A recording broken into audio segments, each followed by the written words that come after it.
18 বিচারককে বাধ্যতামূলক অবসর, প্রধান বিচারপতি নিয়োগে ঐক্যমত্য সনদ তৈরির পথে বড় অগ্রগতি বললেন আলী রিয়াজ। হত্যাযজ্ঞ মামলায় হাসিনা কামালের বিচার শুরু, দায় স্বীকার করে রাজসাক্ষী হলেন সাবেক আইজিপি মামুন।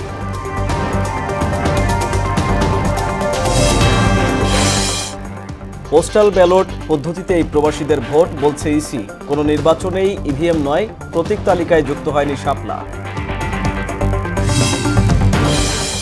এবং সুষ্ঠু নির্বাচনের মাধ্যমেই ক্ষমতা পরিবর্তনের আশা মির্জা ফখরুলের। জুলাই সনদ বাস্তবায়ন না হওয়া পর্যন্ত ঘরে ফিরবে না এনসিপি।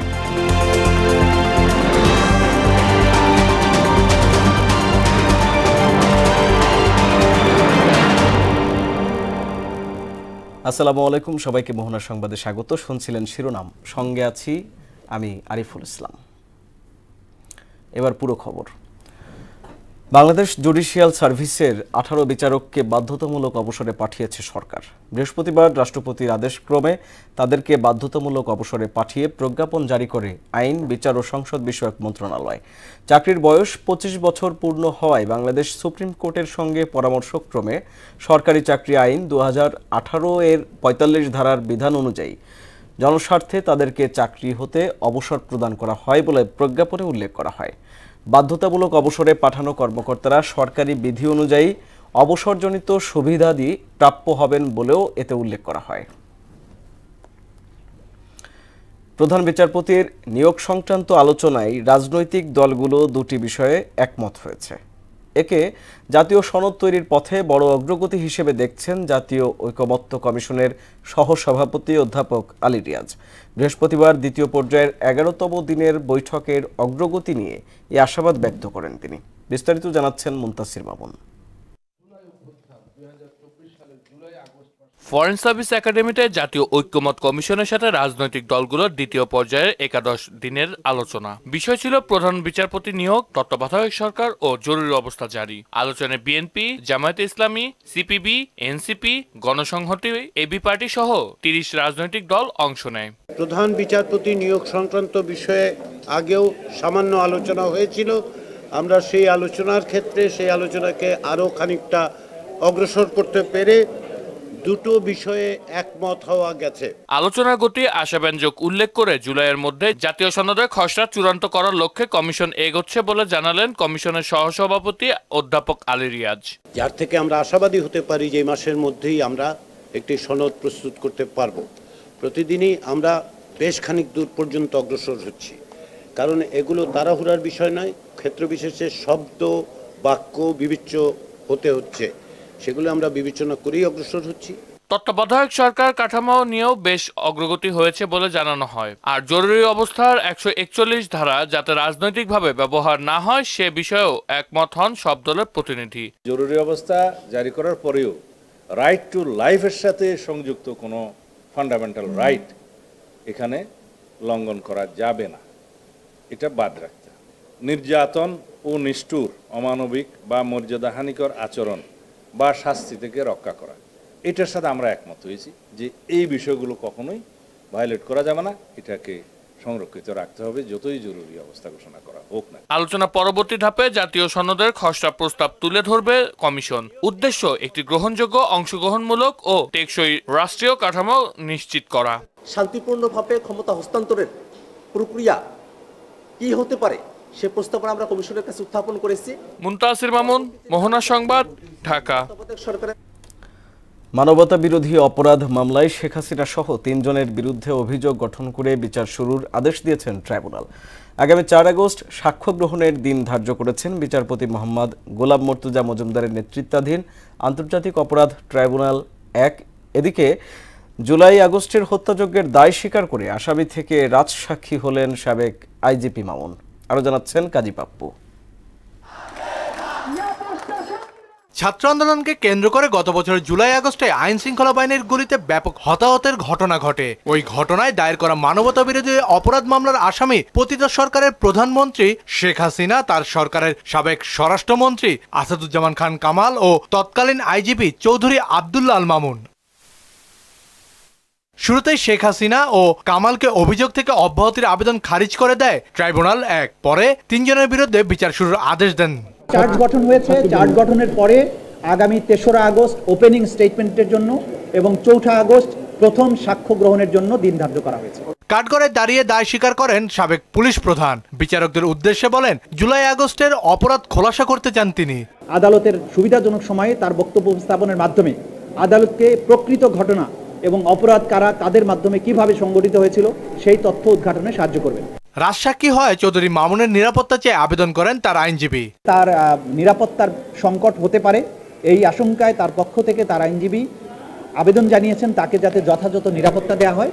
সেই নিরাপত্তার ব্যাপারে আদালত যথাযথ আদেশ দেবেন বলে জানিয়েছে।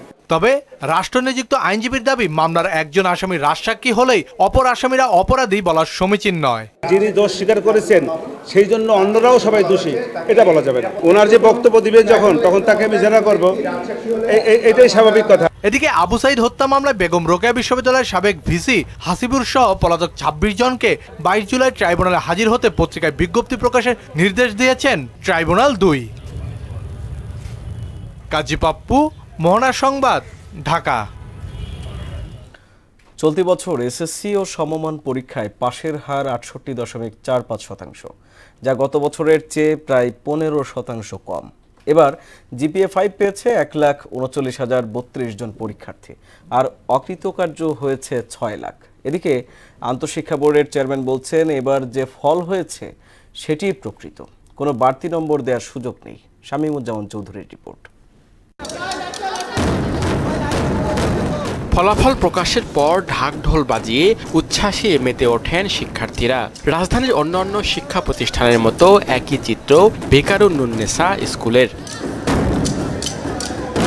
গোল্ডেন এ+ মাকে জড়িয়ে ধরে আবেগে আপ্লুত হয়ে পড়েন বেকারুন্নেসা শিক্ষার্থী ফাতেমা তাসনিম। স্কুল প্রাঙ্গণে এমন উচ্ছ্বসিত দেখা গেল অনেককেই। একটা ভয় ছিল যে যদি কিছু হয়, আল্লাহ যদি না করুক, কিন্তু রেজাল্ট দেখার পর এত শান্তি লাগতেছে, মানে বুকটা ঠান্ডা হয়ে গেছে আমার বলতে গেলে। 1 মার্কস বা 2 মার্কসের জন্য অনেক মানুষের A+ বা জিপিএ 5 মিস হয়েছে, তো এরকমই, বাট ইটস কোয়াইট গুড। আমি আমার মেয়েকে কোথায় এগিয়ে নিয়ে যাব, এই রেজাল্টের উপরে অনেক কিছু ছিল। এখন মনে করতেছি হ্যাঁ আমি নিয়ে এগিয়ে যেতে পারবো। এসএসসি ও সমমান পরীক্ষায় পাশের হারের শীর্ষে রাজশাহী বোর্ড। এই বোর্ডে পাশ করেছে 77.63%, যশোরে 73.69, চট্টগ্রামে 72.07, সিলেটে 68.57, ঢাকায় 67.51, দিনাজপুরে 67.03, কুমিল্লায় 63.60, ময়মনসিংহে 58.22 ও বরিশালে পাশ করেছে 56.38%। এছাড়া কারিগরিতে 73.63 এবং মাদ্রাসা বোর্ডে পাশ করেছে 68.09 পরীক্ষার্থী। এবার পাশ করেছে 13,03,426 জন শিক্ষার্থী। গড় পাশের হার 68.45%। এ নিয়ে টানা 10 বছর এসএসসিতে পাশের হারে এগিয়ে ছাত্রীরা। সবচেয়ে বড় অবদান তো আমার আম্মুরই অবশ্যই, কারণ আম্মুই অনেক হেল্প করেছে আমার জিপিএ 5 পাওয়ার জন্য। রেজাল্টের পিছনে অবদান বলতে গেলে বাবা মা বলতে হবে, আর অবশ্যই শিক্ষকদের কথা বলবো, আমাদের স্কুলের টিচারদের কথা। রিলেটিভ যারা সাপোর্ট করছে, ফ্রেন্ডস যারা আমাকে সাপোর্ট করছে, সবারই অ্যাকচুয়ালি ক্রেডিট। টিচার্স, তারপর কোচিং এর টিচার্স যারা থাকে না, আমাকে হেল্প করছে বিল্ড করার জন্য। এবার জিপিএ 5 পেয়েছে 1,39,032 জন, যা গতবারের তুলনায় 43,097 জন কম। আমরা কোনো ওরকম কোনো লক্ষ্য নিয়ে টার্গেট আমাদের ছিল না যে আমরা পার্সেন্টেজ এত করব, কি জিপিএ এরকম কমাবো, কি বাড়াবো, এরকম কোনো টার্গেট নিয়ে আমাদের এই মিশনে আমরা যাত্রা করিনি। আমাদের মিশন ছিল যে পরীক্ষাটি সুন্দরভাবে সম্পন্ন করব। তবে 134 শিক্ষা প্রতিষ্ঠানে পাশ করেনি কোনো পরীক্ষার্থী। এবার 2 মাসেই ফল প্রস্তুত হয়েছে, বদলেছে মূল্যায়ন পদ্ধতি, আর 150 টাকা খরচায় থাকছে রিভিউয়ের সুযোগ। দীর্ঘ 10 বছর পরিশ্রম করার পরে শিক্ষার্থীদের যে অর্জন, এই অর্জন আগামীতেও ধরে রাখার প্রত্যয় জানান এখানকার কৃতি শিক্ষার্থীরা। শামীমুজ্জামান চৌধুরী, মোহনা সংবাদ, ঢাকা। এবার সারা দেশে প্রকাশিত এসএসসির ফলাফল নিয়ে প্রতিনিধিদের পাঠানো তথ্যে মাহমুদ হোসেনের ডেস্ক রিপোর্ট। চট্টগ্রাম শিক্ষা বোর্ডে এবারের এসএসসি পরীক্ষায় পাশের হার ৭২.০৭%, যা গতবারের তুলনায় প্রায় ১১% কম। জিপিএ ৫ পেয়েছে ১১,৮৪৩ জন। চট্টগ্রাম নগরে এবার পাশের হার ৮১.০৩%। এবারের এসএসসি পরীক্ষার ফলাফলে যশোর বোর্ডে গড় পাশের হার ৭৩.৬৯ এবং জিপিএ ৫ পেয়েছে ১৫,৪১০ জন। দিনাজপুর মাধ্যমিক ও উচ্চ মাধ্যমিক শিক্ষা বোর্ডে এবার এসএসসি পাশের হার শতকরা ৬৭.০৩% এবং জিপিএ ৫ প্রাপ্ত শিক্ষার্থীর সংখ্যা ১৫,০৬২ জন। বরিশাল শিক্ষা বোর্ডে এবছর পাশের হার আশঙ্কাজনকভাবে কমে এসেছে। এ বোর্ডে এবছর গড় পাশের হার ৫৬.৩৮%। এর মধ্যে জিপিএ ৫ পেয়েছে মাত্র ৩,১১৪ জন শিক্ষার্থী। রাজশাহী বোর্ডেও আগের চেয়ে কমেছে পাশের হার ও জিপিএ ৫। বোর্ডে এবার ৭৭.৬৩% শিক্ষার্থী পাশ করেছে এবং জিপিএ ৫ পেয়েছে ২২,৩২৭ জন। ময়মনসিংহ শিক্ষা বোর্ডে এসএসসিতে পাশের হার ৫৮.২২%। সিলেট শিক্ষা বোর্ডে এবার এসএসসি পরীক্ষায় পাশের হার ৬৮.৫৭%। কুমিল্লা বোর্ডে পাশের হার ৬৩.৬০ এবং জিপিএ ৫ পেয়েছে ৯,৯০২ জন। মাহমুদ হোসেন, মোহনা সংবাদ। প্রবাসীদের ভোট দেওয়ার জন্য পোস্টাল ব্যালট পদ্ধতি চূড়ান্ত করেছে নির্বাচন কমিশন। এরপর কোনো নির্বাচনে ইভিএম না রাখার পাশাপাশি প্রতীক তালিকায় যুক্ত করা হয়নি শাপলাকে। বৃহস্পতিবার দিনব্যাপী কমিশন সভা শেষে এসব তথ্য জানান ইসি আবুল ফজল মোহাম্মদ সানাউল্লাহ। আগামী সপ্তাহে সংসদীয় আসনের সীমানা নির্ধারণ প্রকাশ করা হবে বলেও উল্লেখ করেন তিনি। এমআর আসাদের রিপোর্ট। ৬টি এজেন্ডা নিয়ে অষ্টম কমিশন সভা শুরু হয় বৃহস্পতিবার বেলা ১১টায়। প্রায় ৭ ঘণ্টা চলা বৈঠক শেষে সাংবাদিকদের সঙ্গে কথা বলেন কমিশনের মুখপাত্র আবুল ফজল মোহাম্মদ সানাউল্লাহ। জানান, ইভিএমে আর হবে না কোনো নির্বাচন। সংসদীয় সীমানা নির্ধারণের ফল জানা যাবে আগামী সপ্তাহে। ডিলিমিটেশনটা আমাদের ফাইনাল পর্যায়ে পৌঁছে গেছে, আজকে উপস্থাপনও করা হয়েছে। সংস্কার কমিশনের সুপারিশ এবং অপরাপর সুপারিশের আলোকেও আমরা দেখেছি যে আরেকটু বোধহয় টেকনিক্যাল কমিটি দ্বারা এটাকে স্ক্রুটিনি করার সুযোগ আছে। সামনের কোনো নির্বাচনেই ব্যবহার হবে না। এমত অবস্থায় এই ইভিএম কিভাবে কি করতে হবে সেটার জন্য একটা কমিটি ফর্ম করতে বলা হয়েছে। জানান, পোস্টাল ব্যালটকে প্রবাসীদের ভোটের পদ্ধতি হিসেবে চূড়ান্ত করা হয়েছে। প্রতীক তালিকায় ঠাঁই পায়নি শাপলা। চূড়ান্ত সিদ্ধান্ত হচ্ছে ইনশাআল্লাহ প্রবাসী বাংলাদেশিরা এবারে ভোট দিবেন এবং ভোটের পদ্ধতি হবে পোস্টাল ব্যালট। নিবন্ধিত রাজনৈতিক দল, নাগরিক ঐক্য আমাদের কাছে তাদের প্রতীক পরিবর্তন করে, যেটা তারা আইনগতভাবে করতে পারে, আরপিওতে দেওয়া আছে। আর 22শে জুন আবেদন করেছে আপনার নিবন্ধন প্রার্থী এনসিপি। সুতরাং দুটো দল এখানে করেছে। নির্বাচন কমিশন সবকিছু বিবেচনা করে শাপলা তালিকাভুক্ত করে নাই। ঐকমত্য কমিশনের সঙ্গে বৈঠকের বিষয়েও কথা বলেন ইসি সানাউল্লাহ। ভাইস চেয়ার থেকে শুরু করে সবার সাথে আমরা মিট করেছি। আমাদের দীর্ঘ 2 ঘন্টা আলোচনা হয়েছে সবকিছু বিষয়ে খোলামেলা, এবং আমার মনে হয় যে আমরা we are on the same page. এখানে তো অনেকগুলো আপনার প্যারালাল কাজ হচ্ছে। ঐকমত্য কমিশনের সাথে রাজনৈতিক দলগুলো আলোচনা করছে, তার সাথে ধরেন আরপিওর সংশোধনী রিলেটেড আমি এখানে আরপিও ড্রাফট করছি। বলেন, সংশ্লিষ্ট আসনের ভোট বাতিলের ক্ষমতা ফিরে পেতেও কাজ করছে কমিশন। আমাদের যেটা ছিল না সেটা হচ্ছে পুরা নির্বাচনী আসনের বন্ধ করার, যেটা একসময় সরিয়ে নেওয়া হয়েছিল, এটাও আমরা ফেরত পাওয়ার জন্য আমরা প্রস্তাব করেছি। এমআর আসাদ, মোহনা সংবাদ, ঢাকা। অবাধ সুষ্ঠু নির্বাচনের মাধ্যমেই ক্ষমতার পরিবর্তন হবে বলে আশাবাদী বিএনপি মহাসচিব মির্জা ফখরুল ইসলাম আলমগীর। নির্বাচন না হওয়ার কোনো কারণ নেই বলেও মন্তব্য করেন তিনি। আর জামায়াতে ইসলামের সেক্রেটারি জেনারেল মিয়া গোলাম পরোয়ার বলেন, নির্বাচন বানচাল করতে ফ্যাসিবাদের দোসররা ষড়যন্ত্র করে যাচ্ছে। তানজিদ ভুঁইয়ার প্রতিবেদন। জাতীয় প্রেসক্লাবে জুলাই গণঅভ্যুত্থানে সাংবাদিকদের ভূমিকা শীর্ষক আলোচনা সভার আয়োজন করে ফেডারেল সাংবাদিক ইউনিয়ন ও ঢাকা সাংবাদিক ইউনিয়ন। একটি বৈষম্যমুক্ত বাংলাদেশ পেয়েছি, আমরা সেই বৈষম্যমুক্ত বাংলাদেশ পেয়েছি কিনা সে ব্যাপারে আমাদের যথেষ্ট প্রশ্ন আছে। তারা আওয়ামী ফেডারেশনের দালালরা যারা দখল করেছিলেন তারা দখল করতে পারবে না। আগামী বাংলাদেশ যদি সত্যি সত্যি বিনির্মাণ করতে চান তাহলে আরো ধৈর্য, আরো ঐক্য, আরো সহনশীলতার পরিচয় দিতে হবে। এতে জামায়াত সেক্রেটারি জেনারেল বলেন, সুষ্ঠু নির্বাচনের দিকে যখন সকল রাজনৈতিক দল এগিয়ে যাচ্ছে তখন একটি অপশক্তি ষড়যন্ত্র করছে। ফ্যাসিবাদী আমলে যেভাবে রাতে বাক্স ভর্তি করা হয়েছিল, ভোট কেন্দ্রে দখল করা হয়েছিল, ব্যাপক সন্ত্রাস করা হয়েছিল, এই জাতীয় ইলেকশনকে উনি বলেছেন জেনুইন ইলেকশন আমি চাই না। তার অর্থ এই না যে আমরা নির্বাচন চাই না, নির্বাচন পিছাতে বলে চিন্তা করছেন। প্রধান অতিথির বক্তব্যে বিএনপি মহাসচিব বলেন, ডিসেম্বরের মধ্যে নির্বাচনের প্রস্তুতি নিতে প্রধান উপদেষ্টার নির্দেশনা ইতিবাচক।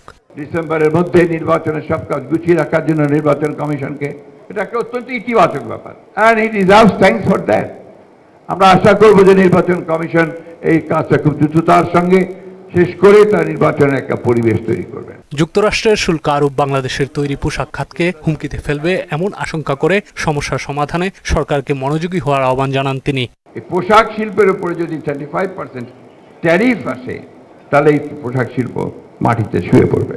সীমান্ত হত্যা ও পুশিন বন্ধে ভারত সরকারের সাথে আলোচনারও তাগিদ দেন বিএনপি মহাসচিব।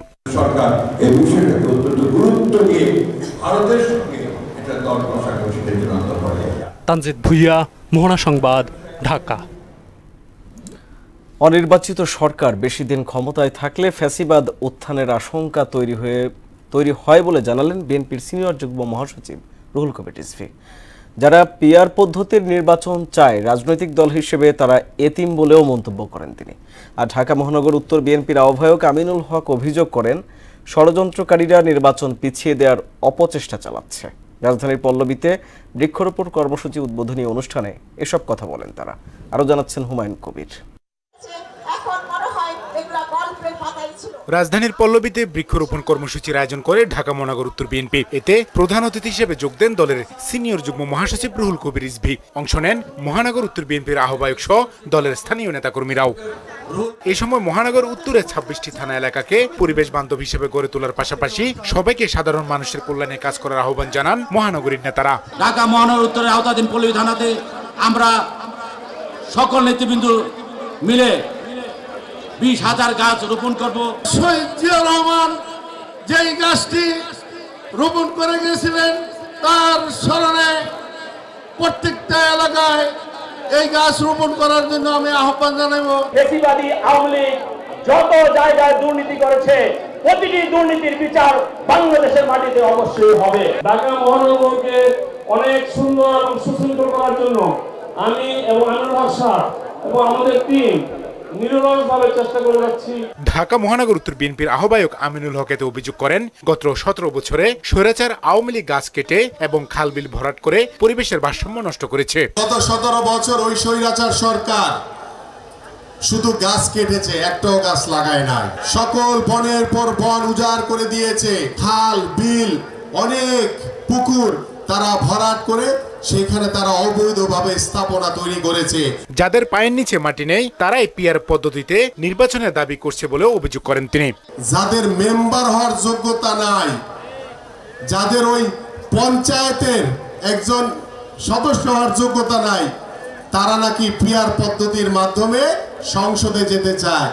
অনির্বাচিত সরকার বেশি দিন ক্ষমতা থাকলে ভয়ঙ্কর ফেসিবাদ মাথাচাড়া দিতে পারে বলে আশঙ্কা জানান বিএনপির সিনিয়র যুগ্ম মহাসচিব রুহুল কবির রিজভী। নির্বাচনহীন অনির্বাচিত সরকার থাকলে ফ্যাসিবাদের উত্থান হতে পারে, নতুন করে ডিক্টেটরশিপ আসতে পারে, নতুন করে সমাজের মধ্যে নানা ধরনের অপপ্রক্রিয়া এবং নানা ধরনের আপনার কালাকানুন তৈরি হতে পারে। এই সময় পিআর পদ্ধতির নির্বাচন নিয়ে কথা বলেন তিনি। যারা রাজনীতিতে একেবারে এতিম, তারা হচ্ছে এই পদ্ধতি চায়। পরে সেখানে একটি নিম গাছের চারা রোপণ করেন রুহুল কবির রিজভী। হুমায়ুন কবির, মোহনা সংবাদ, ঢাকা। এদেশে আর কোনো ফ্যাসিবাদের জায়গা হবে না বলে হুঁশিয়ারি দিয়েছেন জাতীয় নাগরিক পার্টির আহ্বায়ক নাহিদ ইসলাম। বৃহস্পতিবার মাগুরা ও নড়াইলে গণপদযাত্রা কর্মসূচিতে তিনি আরও বলেন, জুলাই সনদ বাস্তবায়ন না হওয়া পর্যন্ত ঘরে ফিরবে না এনসিপি। প্রতিনিধিদের তথ্যে আফরিন পপির ডেস্ক রিপোর্ট। গণ অভ্যুত্থানের বর্ষপূর্তি উপলক্ষে দেশজুড়ে জুলাই পদযাত্রা কর্মসূচি পালন করছে জাতীয় নাগরিক পার্টি এনসিপি। পদযাত্রার অংশ হিসেবে নানা আয়োজনের 10ম দিনে মাগুরা ও নড়াইলে জাতীয় নাগরিক পার্টি এনসিপি পদযাত্রা ও পথসভা করেছে। মাগুরার ভায়না মোড়ে দুপুরে পদযাত্রা শেষে পথসভায় নাহিদ ইসলাম বলেন, খুনিদের বিচার, সংস্কার ও জুলাই সনদ ঘোষণার আগে নির্বাচনের পায়তারা করা হলে আবারও গণ আন্দোলন গড়ে তোলা হবে। বাংলাদেশ নতুন করে গড়তে হলে আমাদের এই ফ্যাসিজমের সাথে যারা জড়িত ছিল তাদের বিচার, দেশের মৌলিক সংস্কার এবং একটি নতুন সংবিধান প্রয়োজন। জুলাই ঘোষণাপত্র এবং জুলাই সনদের জন্য আমরা 5ই আগস্ট এই গণ অভ্যুত্থানের 1 বছর পূর্তি হবে। আমরা 3রা আগস্টের মধ্যেই সেটি কার্যকর দেখতে চাই। নড়াইল শহরের পুরাতন বাস টার্মিনাল মুক্ত মঞ্চে নাহিদ ইসলাম দেশকে বিশ্বের দরবারে শক্তিশালী রাষ্ট্র হিসেবে গড়ে তোলার প্রত্যাশা ব্যক্ত করে গণহত্যার বিচার, নতুন সংবিধান ও বিচার ব্যবস্থার মৌলিক সংস্কার করার কথাও বলেন। গণহত্যার বিচার, দেশের মৌলিক সংস্কার এবং নতুন সংবিধান লাগবে, কিন্তু এখন পর্যন্ত আমরা সেই তিনটির কোনো একটিও সম্পূর্ণভাবে আদায় করতে পারিনি। গত 16 বছরের ফ্যাসিস্ট সময়ে বাংলাদেশ আমরা দেখেছি, আপনারা সকল রাজনৈতিক দলকে আপনাদের দেখা হয়েছে, এই নতুন তরুণ নেতৃত্ব, বিকল্প নেতৃত্ব তৈরি হয়েছে যারা আপনার কথা বলতে চায়, বাংলাদেশকে বিশ্বের বুকে শক্তিশালী রাষ্ট্র হিসেবে গড়ে তুলতে চায়। পদযাত্রা ও পথসভায় এনসিপির কেন্দ্রীয় ও জেলা পর্যায়ের নেতাকর্মীরা উপস্থিত ছিলেন। কিছু বলার জন্য অনুরোধ করছি। আফরিন পপি, মোহনা সংবাদ। টানা বৃষ্টি ও পাহাড়ি ঢলে মুহুরী, কহুয়া ও সিলোনিয়া নদীর বন্যা নিয়ন্ত্রণ বাঁধ ভেঙে ফেনী সদর, ফুলগাজী, পরশুরাম ও ছাগলনাইয়ার 98টি গ্রাম প্লাবিত হয়েছে। এতে পানিবন্দী হয়ে পড়েছেন লক্ষাধিক মানুষ। প্রবল বৃষ্টিতে নোয়াখালীতে সৃষ্টি হয়েছে ভয়াবহ জলাবদ্ধতা। ভারী বর্ষণে খাগড়াছড়িতে মাইনী নদীর পানি বেড়ে দীঘিনালা উপজেলার নিম্নাঞ্চল প্লাবিত হয়েছে। বছর না পেরোতে আবারও বন্যার কবলে ফেনী। গত বছরের ক্ষত শুকানোর আগেই নতুন করে বিপর্যয়। কয়েকদিনের টানা বৃষ্টি আর পাহাড়ি ঢলে বন্যা নিয়ন্ত্রণ বাঁধের অন্তত 21 পয়েন্টে ভাঙন দেখা দিয়েছে। এতে প্লাবিত হয়েছে বিস্তীর্ণ জনপদ। বুধবার মধ্যরাত থেকে ফেনীর ফুলগাজী, পরশুরাম ও ছাগলনাইয়া উপজেলার কয়েকটি গ্রামে পানি ঢুকেছে। এতে পানিবন্দী হয়ে পড়েছে লক্ষাধিক মানুষ। আমরা খুব খারাপ পরিস্থিতি আছি, কোমর পর্যন্ত পানি বারবার আসতেছে। বন্যার মধ্যে আমরা সবসময় খুব কষ্টে আছি। আমাদের এই যে টিউবওয়েলগুলো ডুবে আছে, টয়লেটগুলো ডুবে আছে। কয়েকদিনের প্রবল বৃষ্টিতে নোয়াখালীতে সৃষ্টি হয়েছে জলাবদ্ধতা। সবচেয়ে বেশি বিপাকে পড়েছেন নিম্নাঞ্চলের মানুষ। আজ রাতে যদি এভাবে বৃষ্টি হয় অনবরত, তাহলে আমাদের ওই নিম্ন অঞ্চল মানে বেগমগঞ্জ সহ এই শহরের নিম্ন অঞ্চলগুলো ডুবে যাবে। গাড়ি বসা আজকে 4-5 দিন গাড়ি চালাতে পারতেছি না, যে অবস্থা রোড গাড়ি পানি একবার মাজা। খাগড়াছড়ির দীঘিনালা উপজেলায় ভারী বর্ষণে মাইনী নদীর পানি বৃদ্ধি পেয়ে নিম্নাঞ্চল প্লাবিত হয়েছে। এতে পানিবন্দী হয়েছে 2 শতাধিক পরিবার। রাঙামাটির লংগদুর সাথে সারা দেশের সড়ক যোগাযোগ বিচ্ছিন্ন রয়েছে। ব্রিজের রাস্তার উপর পানি উঠে গেছে, আঁটুর উপরে। আমাদের গাড়ি নিয়ে গেলে গাড়ি ইঞ্জিন ডুবে যায়। পানির জন্য আর দেখতে পাচ্ছি না, এখনো দেখতে পাচ্ছি না। স্থানীয় একটি সরকারি প্রাথমিক বিদ্যালয়ে আশ্রিতদের জন্য শুকনো খাবারের ব্যবস্থা করেছে উপজেলা প্রশাসন।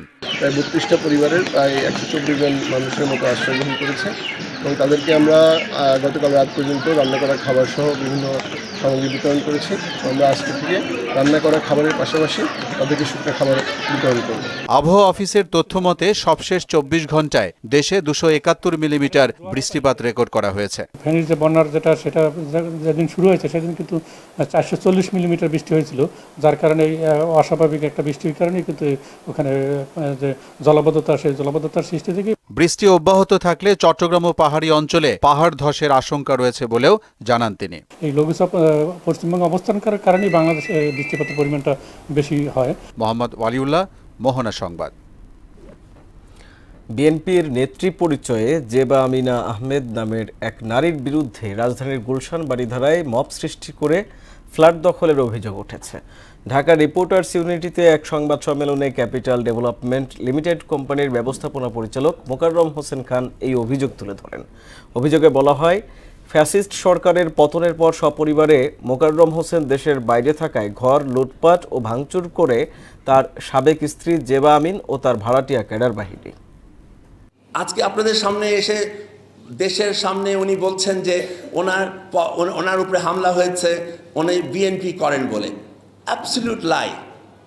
এই মিথ্যা অপবাদ করে উনি একটি অ্যাপার্টমেন্ট দখল করতে চাচ্ছেন, আমার সম্পত্তি দখল করতে চাচ্ছেন, এটা তো ঠিক না।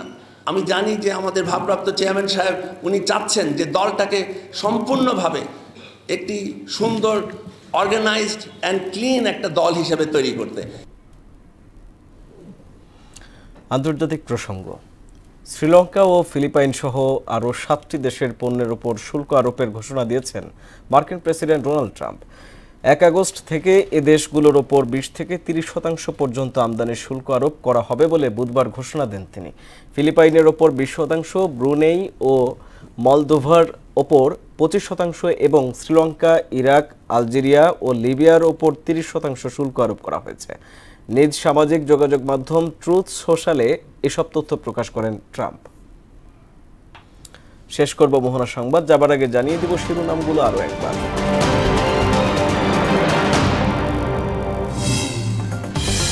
18 বিচারককে বাধ্যতামূলক অবসর, প্রধান বিচারপতি নিয়োগে ঐক্যমত্য সনদ তৈরির পথে বড় অগ্রগতি বললেন আলী রিয়াজ।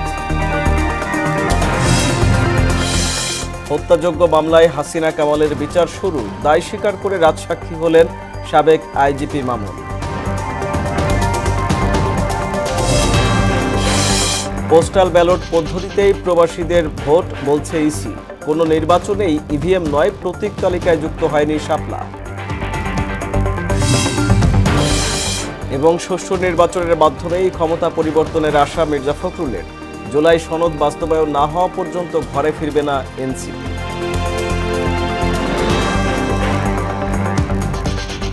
এই ছিল মোহনা সংবাদে। মোহনার সবশেষ খবর জানতে ভিজিট করুন www.mohana.tv। সংবাদ দেখতে পারেন ফেসবুক, ইউটিউবেও। এতক্ষণ সঙ্গে থাকার জন্য ধন্যবাদ সবাইকে।